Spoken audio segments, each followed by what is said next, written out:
Well, there's already a lot of buzz around the G20, where Russian President now, Vladimir Putin, will not attend the G20 Summit in New Delhi due to be held on the 9th and the 10th of September. Right. Now, he did not attend the two-day BRICS Summit in Johannesburg either. Now, President Putin informed India's Prime Minister Narendra Modi, that Moscow will be represented by Foreign Minister Sergey Lavrov at the G20. Absolutely. In fact, the news comes after the Indian Prime Minister Narendra Modi held a telephonic conversation with the Russian president on Monday night. The two leaders reviewed progress on a number of issues concerning bilateral cooperation. The duo also exchanged views on regional as well as global issues. Prime Minister Modi thanked Putin for Moscow's consistent support to all initiatives under India's G20 presidency. That's right. On the other hand, in fact, Putin congratulated Modi for the successful lunar landing of Chandrayaan-3.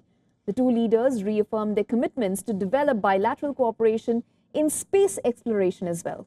Now, both Russia and India launched lunar probes this month. However, only the Indian one landed successfully on the moon, while the Russian craft crashed. They also showed willingness to implement large-scale projects in the energy sector.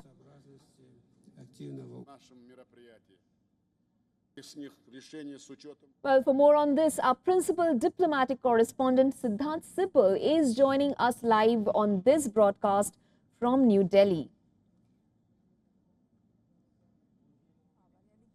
Siddhant, thank you so much for joining us. What can you tell us of the key highlights of this conversation between the two leaders? Well, this conversation was basically to tell the Indian side by the Russian side that the Russian side at the G20 Summit will be represented by Russian Foreign Minister Sergey Lavrov. Well, this is nothing new, basically, in terms of representation. We saw that at the BRICS Summit, as you pointed out. We saw that at the Bali Summit last year in Indonesia in November of 2022, when the Russian side was represented by the Foreign Minister Sergey Lavrov. And the last in-person presence of the Russian President Vladimir Putin at the G20 Summit was in 2019 in Osaka. Since then, we saw a virtual summit. We saw in-person summits, but of course, no presence of the Russian president. But there are several reasons to it. One, of course, is the ongoing conflict as well.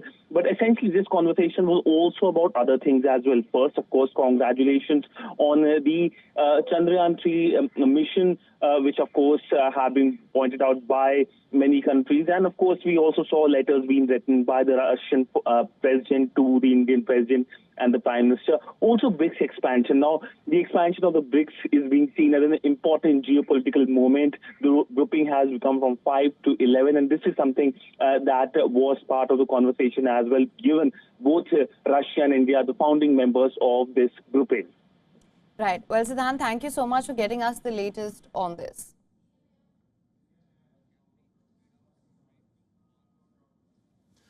Уважаемые дамы и господа, поступательно развиваются на дружественной взаимной сегодня совместном заявлении. Убежден, дополнительные возможности для